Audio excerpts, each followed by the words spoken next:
Hello everyone, how you going and welcome back to Nevertellmetheodds, the place where you just go, how was that captured on film? You know, regardless however many times that happens a day, how was that captured on film? How was someone that lucky? But anyway, let's jump straight into it. Starting off with golf oddities. I dropped it and couldn't find it. I looked over to the left. Over to the left? What's over to the... Oh my goodness, I was looking for a white ball, not an orange ball. What? Who plays with an orange ball first of all? I don't think I've ever seen of anyone playing with an orange ball. I feel as though that's just against golf to play with anything but a white ball. Kind of like cricket playing with a red ball, you know. There's been plenty of controversy surrounding the pink and the yellow and whatever else they have. Or I guess kind of like Wimbledon not wearing white, you know. Imagine if Wimbledon went out and went, no, orange is the new color, you know. Everyone would lose their minds. And so that's kind of the same as this. But my goodness, the fact that it was just able to stay there while you even looked for it as well, that's pretty incredible. You know, I can only imagine that it was swinging all over the place. But however, I feel as though you should have maybe felt what was going on here. Surely the golf ball is kind of whacking into your leg, or at least there's some kind of, you know, mass hanging off the side. But hey, I guess if you're just kind of looking down at your feet and going, oh, I guess I don't know, I can't find it, is it over here, is it over here? No, you just really don't catch it. And also, I guess like considering this is kind of orange and it has a very similar orange, maybe eye doesn't really catch it, there's something different there. So yeah, I guess I can see how it would happen. I just wish we knew how long you looked for it for, you know. Imagine if this guy was looking for 20 minutes and it was just on him the whole time, because I can imagine if you were kind of looking for 10 seconds, a minute or so, and then he went, oh look, it's just here. But if you were looking and looking and looking all over the place and you just could not find it, you know, that would, you'd be pretty special then. So hey, maybe you found a new place to hold your golf balls. You go, oh, I just can never hold anything, kind of like tennis when they tuck it up under their shorts. Now you found the perfect place for your golf ball, you know, you just have them stacked up in your lanyard, no worries. All planned. Awesome Rocket League. Man, I've never played Rocket League, but the amount of video clips I've seen, oh my goodness. Wait, I can feel as though that's not meant to be able to happen. Whoa, hang on, since when is that a thing? I never knew you could get spikes on your car to make the ball stick to you. That seems completely OP, and I guess this person's just shown how it is. And look at the score difference as well, 8-2. Oh my goodness, so they just made it 9-2. Oh, these poor people. Like they said, maybe it was completely planned. They just do this every single time, over and over and over again, and they just say, yep, you pass it up over, I just flip it in, 9-2, 10-2, 11-2. Really, at that rate, it's just surprising they have 2 goals at all. And also, I've just seen that guy has put out his specs and grabbed it as well. Like, what the hell? This must be a game mode where you have spikes or something, because there's no way that is just a thing you can do otherwise. But yeah, like I was saying, I've never actually played Rocket League, but I've seen so many videos of kind of things like this, where people have scored goals AFK and just random flips, or I don't even know what the world record was, but I remember seeing one where they stacked like 18 cars on top of each other or something ridiculous. I just wish we had mics on all the people in this game, you know? From the chants of amazement from the blue team to the screams of agony going, how have you done this to us over and over and over again from Orange Team? Overall, it would just be incredible to see their reaction to something like that. Because I know if I saw something like that, I would be like, no, I'm reporting these people. These guys are hacking. There's no way you can do that without hacking. So really, I guess it just seems like Rocket League is just the place to go to get on these type of subs, you know? It is just completely ridiculous. 2 identical Lamborghinis crash in Singapore. Oh no, I can only imagine they were driving together, or if they've crashed into each other, you know, they're exactly the same car, same color as well. And also, I can't imagine 2 friends owning the same Lamborghini and having the same color, so I can only imagine they're hired as well. And so to deal with the insurance and everything around that, oh, I just don't want to be those people, man. And it's not even a little crash either, you know. Obviously, they've got the hood up to see if there's anything going wrong, but look, it looks as though it's smoking. Obviously, the engine's in the rear of a Lamborghini, so I don't really know how much of a problem the front is. I guess really though, they're all carbon fiber pieces. And any time I've ever heard of a carbon fiber piece needing to be replaced, it is just absolutely insane how much they cost. But I wonder how it happened, you know, because I imagine that these kind of dotted bits mean it's a pedestrian crossing or something along those lines. So maybe they were stopping for a pedestrian and the guy behind didn't see you, or I don't know. Maybe they used the Lambos just a little bit too much to the full extent, and so they, you know, they floored it from the red light. The other guy braked and the other guy just didn't have time to react. But man, it's just such a shame, you know, they're beautiful cars, and also just everyone involved, you know, so suddenly you feel really bad, and if they're hired cars, you have to go through all of that entire process. I don't even know how that works. So hopefully maybe it's not as bad as it looks, but considering the car's smoking, oh, looks pretty bad to me. Mate was bored in Rocket League and hit the shot of a lifetime. See, another Rocket League post. See, looking at this, there's also just so many random maps in Rocket League. I feel as though I've only ever really seen one, but then every now and again just another one pops in. Is this the DeLorean?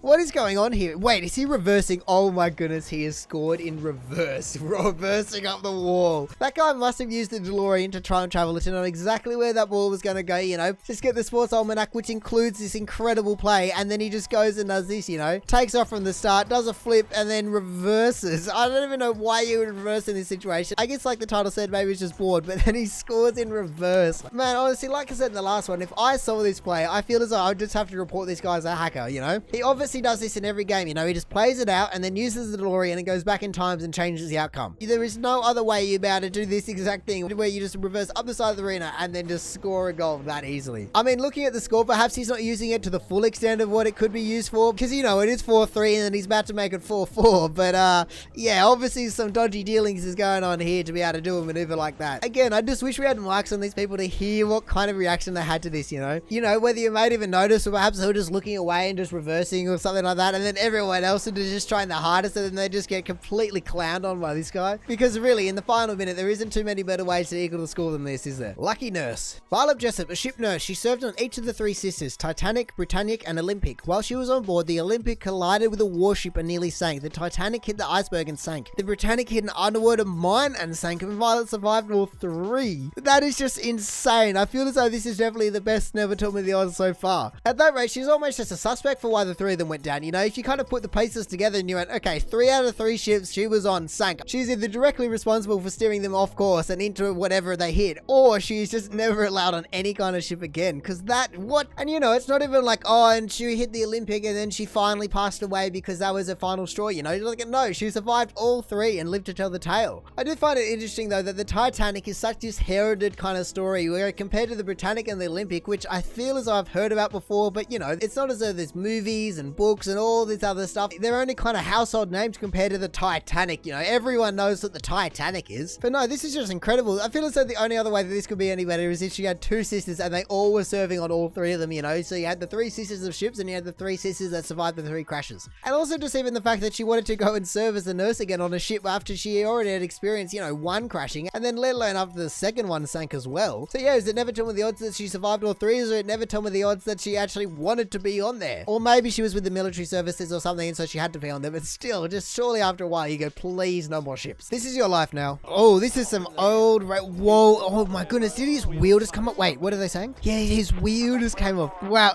look at it, it's just still going. Wow, tires are incredible how once they just get rolling, they just want to roll and roll and roll, especially kind of the race car wheels because they are so fat and so heavy. I wonder if this is part of the Bathurst 1000. Oh, it's coming down the hill. My goodness, look at it. Don't tell me it is going around the bend. No way.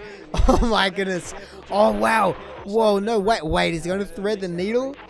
And it made it through. Oh, and you're like, yeah, you couldn't do it if you tried. Look at that. Here we go. The wheel nuts. Wait, let's see that again. Here we go.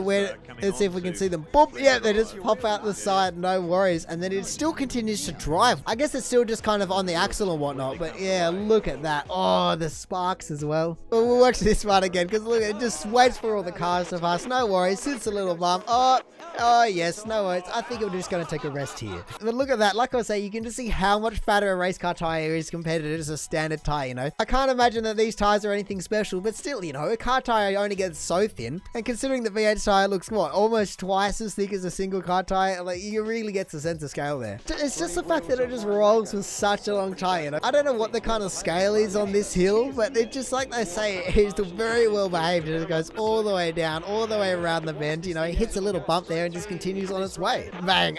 And then finishes it off with a beautiful placement, you know, not even just half and half on a tire, just perfectly stacked on top. I almost wish that tire was just still there, you know. To this day, that tire is just known as the tire that came off it and rolled all the way down the hill. That'd just be so good. You know, obviously you remove the rim and everything, but just take the tire and leave it there. That'd be great. So, you know, even though this guy wouldn't have been too happy about his wheel falling off, surely you just watched it roll down the hill away from him just with a big smile on his face, just going, wow, look at that thing just rolling and rolling and rolling. I certainly know I'd be kind of frustrated, but I just have to laugh at the situation. Horse is this man's best friend. I don't know where, but I feel as though I've seen this post before, but we'll read it anyway. When John Cardos fought in World War II, he was hit with shrapnel and blinded in his right eye. While working in a barn 64 years later, his horse headbutted in the same spot, threw him against a wall, and his vision was suddenly restored. Yeah, like I said, I have seen this post somewhere before, but it is just incredible that the same kind of incident actually caused it and then reversed it. You certainly can't say that about too many incidents, can you? You know, someone breaks their collarbone or dislocates their shoulder or I don't know, any kind of injury like that. It's not like falling on it again is just suddenly going to fix the whole problem. No, know. I think about it, I can only imagine that it has something to do with some nerves or something. I can't imagine there was actually damage to the eye, but the original incident just must have knocked something out of place, and so they kind of just had an air gap. And so the cable just wasn't plugged in or something anymore. And so yeah, I guess it just took an entire another horse incident just to kind of really plug it in properly. But man, to have no vision in your eye for 64 years and then to have it suddenly just restored, you just feel as though, I don't know, you just take the hit from the horse as a blessing, wouldn't you? The faulty sign still says the same thing.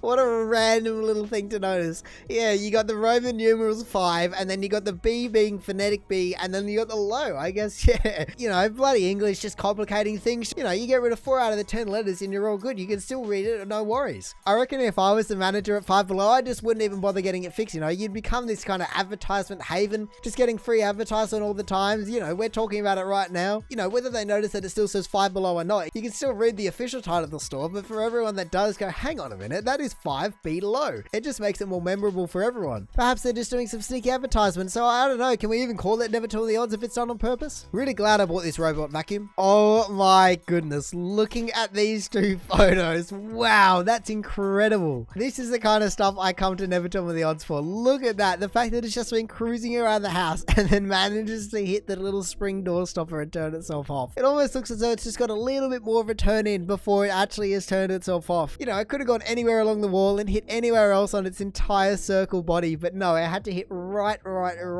there. You know, you just come home and go, why did it stop? You know, I'm fairly sure most of them just kind of take themselves off and go recharge if they need to, so you'd be going, what the hell, why is it just stuck in the corner? Wow, Never Tell Me the Odds that it just managed to turn itself off. I just love flicking between these 2 photos, just going, look at that, because you can't really tell from there, and then you go, oh wow, look at what happened. Hopefully you weren't cleaning up for Christmas or something like that and having, you know, restricted but a couple of people over for Christmas, family members and whatnot, and you were hoping to get the entire house clean before that happened, because yeah, that's definitely not going to happen when it's just off, is it? You know, and also just the fact that it is at the perfect height, you know, all of the things had to align. You know, if you add them all up, you know, it has to be cleaning in the perfect path to even come near the door stopper. Then it has to be turning right at the right time to be able to hit the door stopper. And then it has to hit the bottom of the switch and therefore turning off. It's just incredible how many little things had to add up for this to even happen. And so even though this is Never Tell the Odds and it should be expected, it's still just pretty crazy. 99 luck. Oh, we got them Dark Souls. Actually, I don't know if this is a repost or not, but I'm fairly sure I've seen this one before as well. Look, here we go. He's just taking care of a nice big cobra. He turns the corner, gets hit by a blade. Oh no, sorry. First he's got to take a potion and then you got to cross the big blades, and you know, he just doesn't quite manage it. And off you get. Caught on that one. You know, break your entire spine and then just get squished and sent back to wherever he came from before, I imagine. I've never actually played Dark Souls, but I can only imagine that considering he went down and he came from down, that he, you know, he got sent back further in the level. If it is Dark Souls, it just continues to live up to its name about how ridiculously difficult it is. Just the fact that even inanimate objects just send you way back in the level, you know. I mean, I guess it's kind of lucky that it didn't just completely end you and you didn't have to restart the whole level, because I'm fairly sure that's how the game works. But you're still gonna have to fight through that big cobra and whatever that dragon looking thing was. That thing that pops into frame right there. So yeah, you know, look at that poor guy just laying on his back. But hey, he seems to get up and walk it off, no worries. You know, we get a couple frames and he just seems to be sprinting away. Or maybe he's just sprinting back to the start of the level because he goes, nah, I'm not doing this anymore. I'm selling this game. Anyone want it for free? Because really, even though you've been really lucky, you've also been kind of unlucky, you know. That blade only just clipped him and now he has to fight back through the entire level. But I guess that's what you get for playing Dark Souls, you know, just a nice big slap in the face. Neighbor brings owner identical cat. My cat went missing for 2 days, so I put an advert on Facebook. Literally 5 minutes after, my cat comes to the door. 30 minutes later, my neighbor comes and drops off what he thought was my cat. Now I have 2 identical cats. Imagine being the cats and going, what is going on? Why do you have another? Did you already replace me? I mean, I guess at least you had your cat home first, so it didn't go, hang on, if you just completely replaced me, I'm out of here. But the other cat will be going, hang on, do you have something weird for, you know, exactly ones that look like me? You're just constantly scouring the world for every single lookalike of the cat, so you just keep a continuous rollover. I mean, I wish this cat down here was up here and facing each other so we could really see just how close and perfectly identical they are. But even from what we can see from this image, you know, it has this little bit of white here, the paws are all white, the tail has the stripes, the back has that kind of major line, and then the spotted leopard and whatnot. So I mean, you really can't blame the neighbor for thinking it is your cat, because especially when you putting up an ad saying it's lost, and then half an hour later he's going, there's no way you found it by now. What you do with two identical cats, I have no idea. You know, hopefully it might be microchipped so you could try and kind of return it if it does belong to someone. If it doesn't belong to someone, I don't know. Like I said, maybe you just want to keep it so you have two identical cats. I mean, kind of like identical twins at first, it would get pretty confusing, but I'm sure they have kind of little nuanced details, maybe even personality differences. But yeah, it would certainly be a weird thing to have two identical pets at once. And I took that personally, says Sutomu Yamaguchi. In 1945, a man survived the atomic blast at Hiroshima, dragged himself to an air raid shelter, spent the night, caught the morning train so he could arrive at his job on time in Nagasaki, where he survived the other atomic blast. What? I can certainly say that I can see why he thought he took it personally. My goodness, that is insane. This is basically just the next level to that nurse, you know. Obviously she had 3 and this guy only has 2, but I certainly know I'd rather be on a ship than in the, or even just around the area of an atomic blast. That is just, oh my goodness. I mean, obviously he wouldn't have been too close to the actual kind of ground zero area, because he certainly wouldn't have made it to his job on time in Nagasaki if that had been the case. But just the fact that you can say, yes, I was at Hiroshima and then I caught the train and had another one drop to me. I mean, we have seen some serious, pretty Nevertellmetheodds moments, but this is just kind of some superhero stuff. It is basically just unbelievable at that point, you know? If you went, oh no, it's just a book, I'd go, oh, well, of course. You know? I feel as though I'm just being tricked into believing something that is just completely untrue. But no, that would never happen on the internet, especially Reddit, you know? That would just never happen. So I'm just gonna have to take it as gospel. So yes, to say the least, I'm a little bit skeptical, but if it is, and I will say I'll believe it for now, because I have no evidence against it, it is just insanity, really. Like I said, I can certainly see why I took it personally, and at that point, I'd certainly be thinking to myself, are the Americans targeting, you know, these cities, or are they just targeting me? And so the top of Nevertellmetheodds for the month is do something cool on board. And again, like the last video, look at this kind of difference between the first and second post. My goodness. Oh no, we've got some Cyberpunk. Oh, the world's most critically acclaimed game at the moment, isn't it? Yeah, oh, it was obviously he's streaming or something. Yeah, he says the graphics are kind of sketchy. Didn't they delay it for the graphics and all these game fixes anyway? My goodness. Did he just drive through a pole? Is he just, oh my god, wait.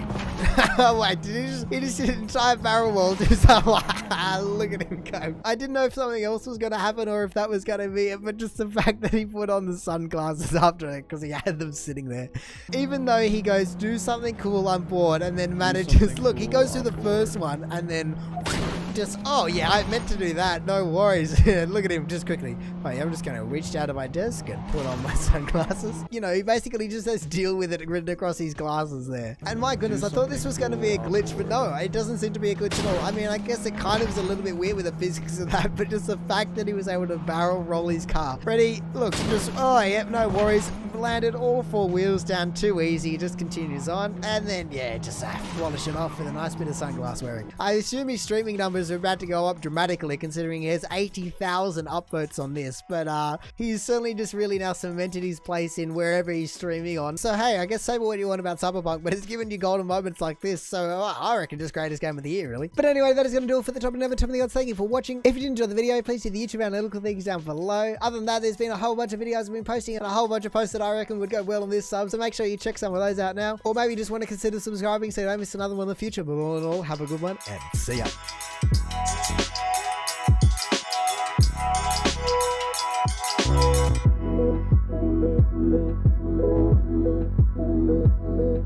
Thank you.